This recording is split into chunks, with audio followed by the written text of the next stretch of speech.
Tular jaga tular. Gulai belimbing. Ikat terang. Ya. Meruk hang. Tular cerakah. Dok iruk makan. Kepala makan. Tu. Ini boleh kena tengok ni. Tak ada Mobil benda dia. dah. Oh, Memang dia menyesal lah. belimbe. Oh. Bagi lagi belimbe. Belimbe. Ni boleh makan belimbing ni. Makan belimbe. Oh. Boleh. Hiruk lagi. Sedapnya. Sedap je masakan kampung ni. Dia lawan lah. Macam mana nak datang sini? Siapa nak boleh bawa siapa-siapa. Ya.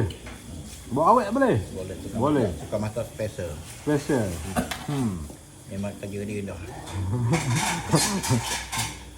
Ni lagi ha. Ada. Mojo makan ikan.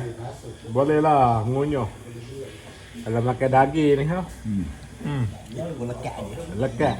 Lekat tular. Lekat tu lah. Tapi awak boleh ni. Awak ada dah ilmu tu. Ada dah ilmu. Tengok. Oh. Dia last sekali ha. Dia paling awal.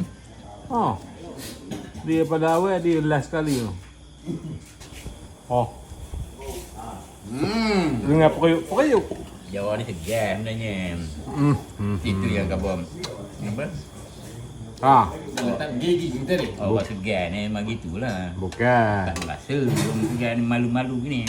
Orang lambat. Orang last sekali ni kadang-kadang untung, kadang-kadang rugi. Jangan segan. Dia kira untung lah.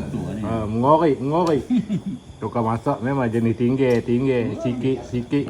Engkau.